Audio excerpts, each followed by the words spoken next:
So how well do you think you know your abandoned and disused tube stations? There used to be 19 on the tube map that are no longer in operation today. And we're going to give you an overground tour, not underground, into some of these old abandoned underground stations, starting here at Ongar.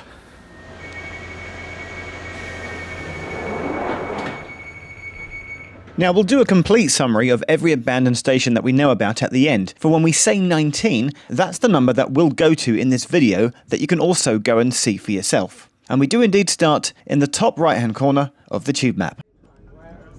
The line between Epping and Ongar, with North Weald stationed in between, closed in September 1994, and the only real way to see it nowadays is to travel on it, as part of the Epping to Ongar Preserved Railway. They normally run steam trains throughout the year, but we went specifically on a weekend that they were running old tube stock. So the best way to see Blake Hall is from a passing train. And this is North Weald. The Epping to Ongar Railway only runs from Ongar, doesn't quite go to Epping. Usually you have to get out here, but this is the old station house. It's beautiful, it's preserved, and it's lovely, and it closed on the 30th of September in 1994. Next we headed for the Piccadilly, which has got the highest number of abandoned stations on any line, 6 in total. We're in the London Borough of Islington North 1, Bingfield Street to be precise, and there's no tube station called Bingfield Street, but there is, if you step back, a tube station called York Road. Here now it's called York Way. This opened in 1906 on the Piccadilly line in a rather industrious area, as it still is now, and due to a lack of traffic it closed in 1932. The terracotta red colour is a classic Leslie Green design, and if you want to know what the station was like, just go to Caledonian Road one stop up. They're almost identical, but here's what you should do. Go to Caledonian Road and get on a southbound train with your back facing the front of the train, and then look out of the left hand side window, and as you go past the old York Road, there's loads that you can see. Next stop, Green Park. Take a walk in the southwest direction down Piccadilly, and the 6th road on your right is called Down Street, where you'll find this abandoned station with the same name that closed in 1932. And today is now a newsagent, which is handy in case you're feeling peckish.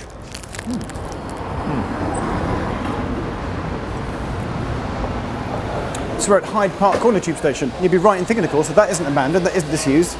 It's not, but it doesn't have a station entrance on the surface. It's all in subways.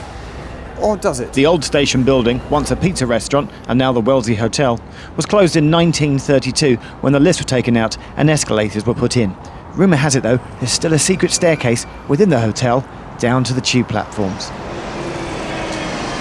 Keep heading down the road, past Knightsbridge Station and Harrods, and eventually we'll get to Brompton Road Tube Station, actually located in Cottage Place.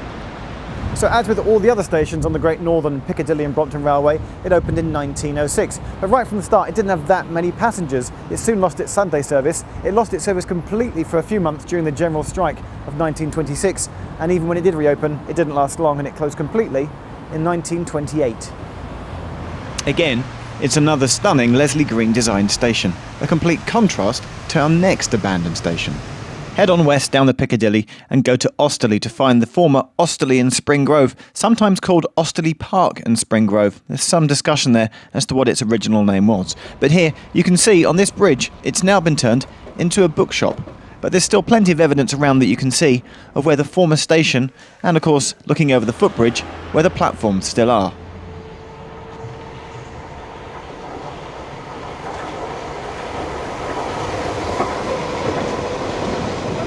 We'll come back to the Piccadilly line later, but now our attention switched to the Northern, as we go in search of a tube station that was never even opened in the first place, so how can there be anything there? We found out as we went to look for the mysterious Bull and Bush Station. And welcome to Bull and Bush Station, or the old Bull and Bush as the pub is called, and this is actually the old station building and the pub has now replaced it. I'm kidding. This is a tube station that was started but never finished, so there isn't an old station building. But if there would, it would have been on Hampstead Way. It was going to be called North End, but gets its nickname from the local pub. But as no street-level station building was ever constructed, there's nothing to see up top. Or is there? Well, there is an old ventilation shaft and access point into the system, which you can find here. It wasn't until the 1950s that the access from the street was created, and the abandoned tube station became the control centre to manage the floodgates installed on the network. The surface building has been disguised to look like an electricity substation.